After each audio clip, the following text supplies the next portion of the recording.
Well, hello YouTube. This is my first video, and I just want to give you guys a little background about what's going on and what it means to try to be a homesteader to us.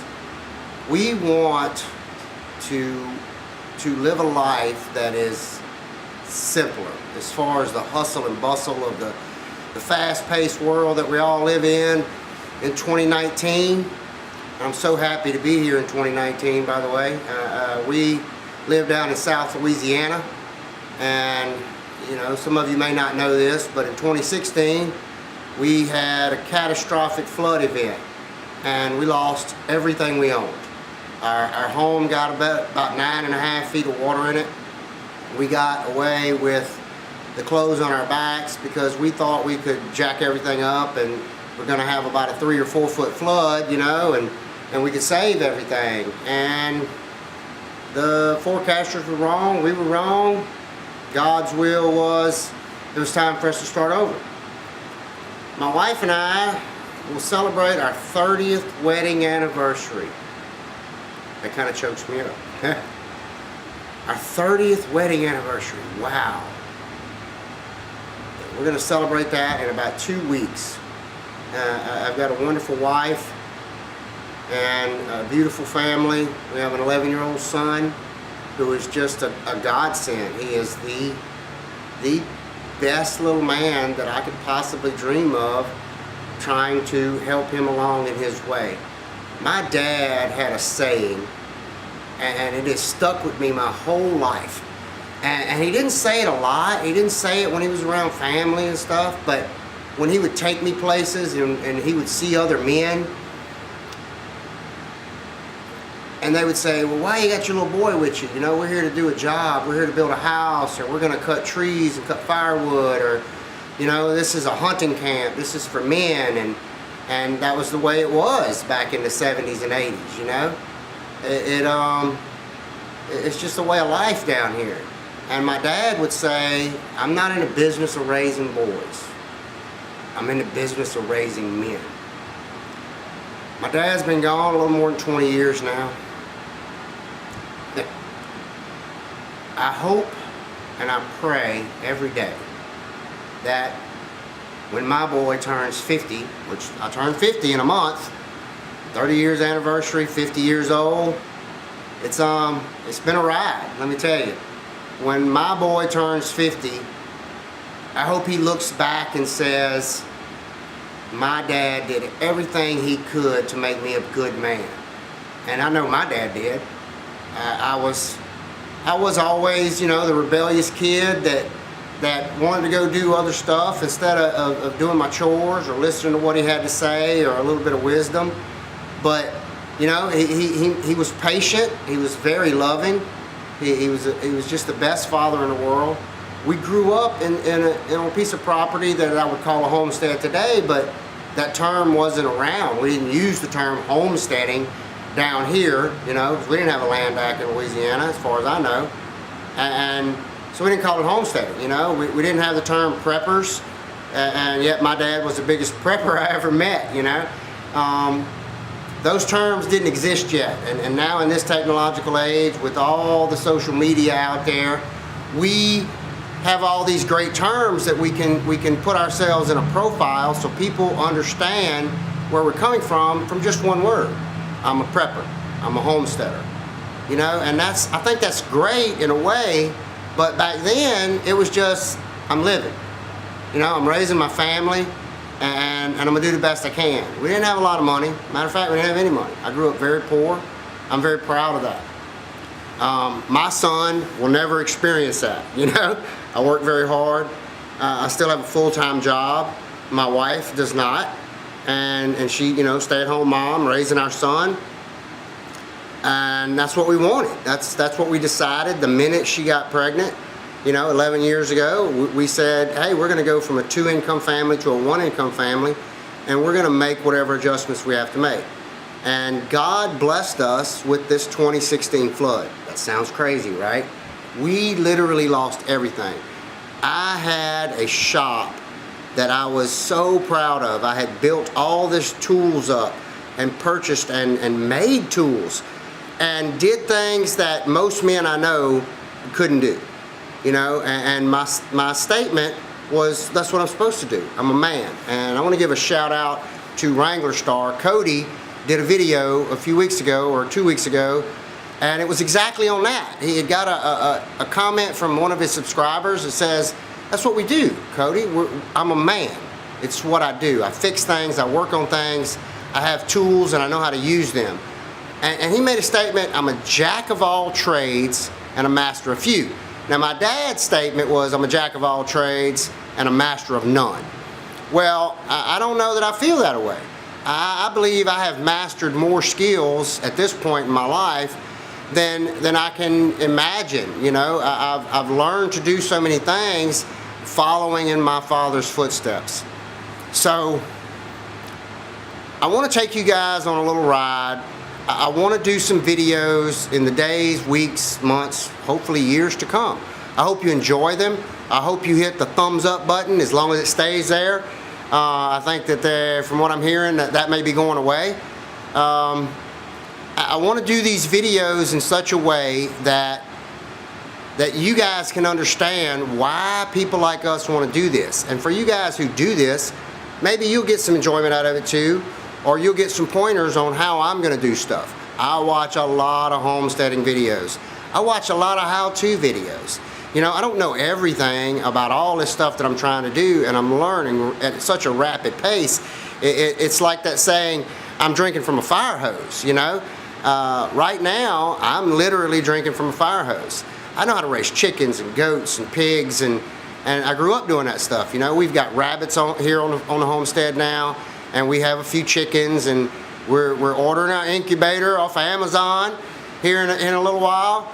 And we're going to start hatching our own chickens out, and we're gonna give some to some friends. We have a couple of roosters, so we're swapping roosters over with a fellow family that's a really close friend of mine, and that way we can keep our breeding stock separate, right? His hens and a different rooster, my hens and my rooster, and we can go forward like that, and that's long-term sustainable for us. So I want to take you guys around over the days to come, show you our property, because now we're on a little better than 20 acres.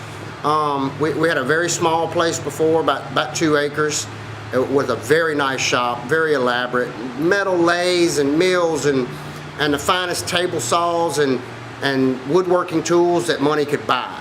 And I love working with all those tools, don't get me wrong. There's nothing like having a quality tool in your hand and making you feel like when you accomplish a task that you can stand back and say, I did that. Nobody else came over here. I didn't pay them to build that. I didn't pay them to fix that. I didn't give someone else a chance to do what I'm supposed to do as a man. So I know a lot of people are not gonna like what I have to say. A lot of people are not gonna like my opinion. I'm very opinionated. I'm very strong-willed. I think that's important in a man. I think you should have your values and you should stand by them to the death. You know, that's just the way I feel.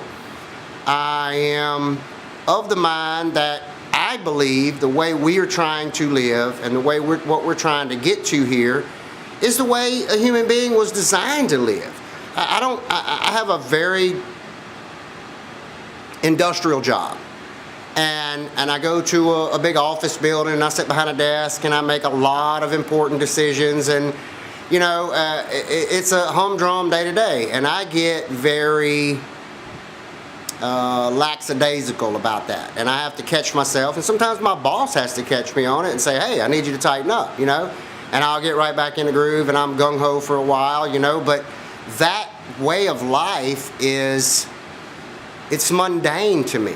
And this way of life is just so exciting to me. I wake up on a weekend, on a Saturday morning, and I'm up before the sun's up. And I've eaten my breakfast, and I'm out before the chickens get off the roost, you know. And you people who don't have chickens, you might not understand that, but people who do, you got to get up pretty early to beat a chicken out of bed, right?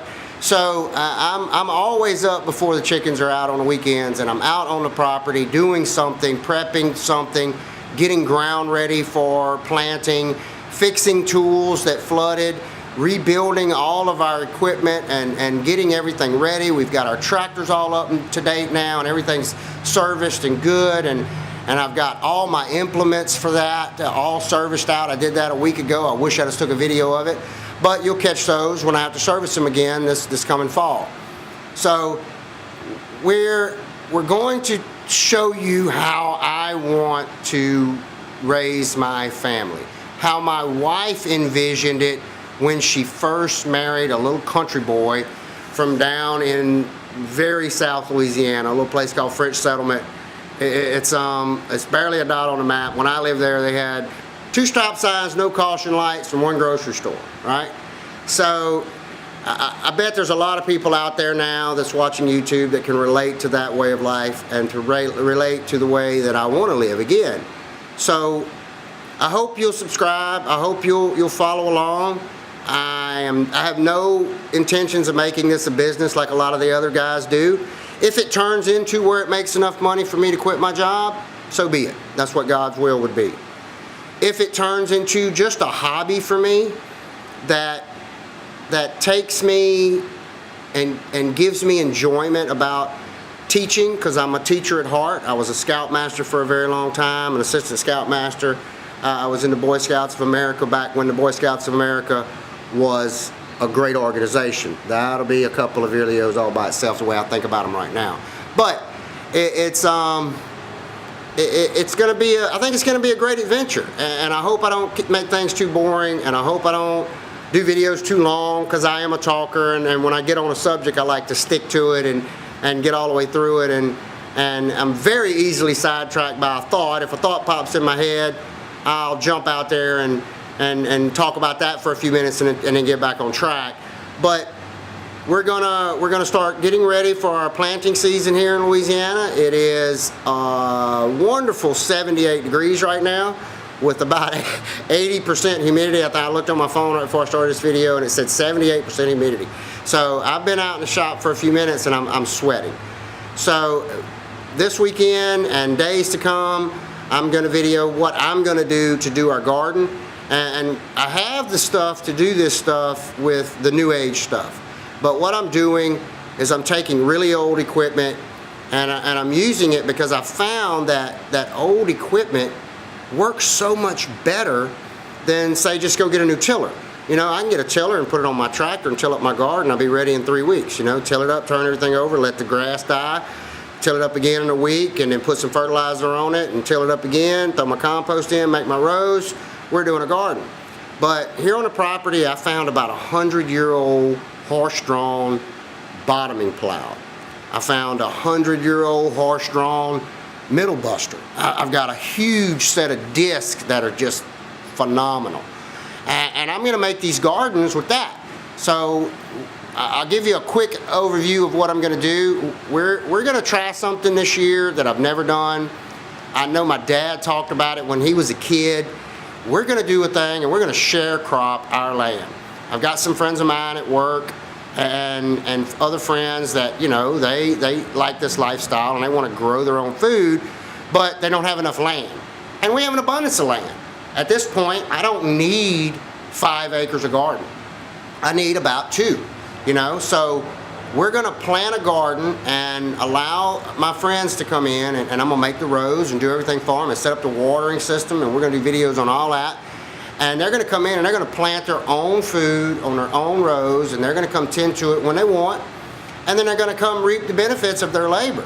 You know, you reap what you sow. That's such a true statement. In everything in life, you reap what you sow. If you do good at work, you'll have a good job. If you learn new things and new tasks, you'll have a very interesting life ahead of you. If you put the time in to be a good husband, to be a good father, to be a good man, the rewards are endless. So I hope you guys come along for the ride. I'll do a bunch of videos, you know, right here in the beginning, and we'll see what you think. You know, if I get 2,000 thumbs down in the next 2 months, I'll stop doing videos. You know, okay, you guys didn't like me. It wasn't your cup of tea. If I get 2,000 thumbs up in the next couple of months, then you know, I'll take you a little deeper into the rabbit hole of what we're going to call Blackie's Wild Game Homestead. We're going to call it that for a couple of reasons. After the flood, my best friend in the world would come over almost every weekend. You know, every Saturday for a year and a half he was here, and he would come here and he would see what I'm doing, and I cook a lot, and I like to have people around, and I love to cook, and evidently I'm pretty good because they keep coming back, right? So he made me a couple of signs, and he called it Blackie's Wild Game Bar and Grill, because I love to cook wild game. I'll cook deer and coon and rabbits, and I'll cook possum, but most people won't eat it. You know, I'll eat it, and my boy will eat it, but that's about it. I like cooking stuff that you can't get on regular table fare. So we have some signs out on our back deck and at our home that's called Blackie's Wild Game Bar and Grill, and it's kind of like a joke. You know, you come over, you eat, you can have a drink or two, you can do what you want to do, you can be who you are with not ever having any judgment from us or from anyone else that's there. And it's just a good social experiment for us. I really, really value my friendships in this world. And so then I want to do some videos about modern homesteading, you know, and the more I watch modern homesteaders out there, there's a lot of them out there, and I really don't know a lot about YouTube yet, so I'm learning, and like drinking out of a fire hose again. And as I learn, I'm gonna start tagging you guys, Wrangler Star, and man, there's a bunch that I watch that I've learned stuff from, on like how to put eggs up for the winter without refrigeration. You know, I learned stuff about chainsaws from Wrangler Star. I'm gonna mention his name a lot. I really love his channel. I hope he'll be one of my subscribers. I'm a long time watcher of his stuff and subscribe, and I think that he's a very honest, valuable member of our world, of our society, of this community that so many people use now. I mean, it's just, I can't even get into that. That's an episode all by itself of what I think this tool has become for people, you know, and how we live our lives now. So I'm gonna try to figure out how to put attachments to their channels and stuff like that, and give them the kudos, because those guys have been doing this a long time, and without them, people like me would never even have a clue about how to do this stuff. We watch them, we learn, you know, we listen to what they have to say, we try to see what's valuable out there in the world, and I'm going to try to give you some of that, but I'm also going to try to give you some of what I think is valuable. And I'm not gonna knock any way of anybody else doing stuff, and I'm gonna show you how I do stuff. Okay, it might not be the right way, it might not be the fastest way, it might not be the best way, it might not be the cheapest way. It's my way. And you, as a consumer out there, you watch this stuff, and you go watch a bunch of other people doing that same task or with that same idea, and you make your own opinion. That's why it makes this country so great. I am a proud, proud, proud American. And I would never, ever, ever want to do a video without everyone understanding that. I'm a proud American. I love the country I live in. I love our way of life. I love my state. I don't love my state government. I don't always love my federal government, right? But I do value everything that this republic means. Republic. Remember that, people. Republic. That's what we are. We are not a democracy. We are a republic. The United States of America. So, I think I'm gonna try to sign off. I think this video is getting too long. I don't have a timer on here yet. I need to get a timer on here so I can see how long I'm going, and keep these short. I don't even have editing ability yet. So you guys bear with me. I hope these get better. I hope you enjoy them, and welcome to Blackie's Wild Game Homesteading. Thanks.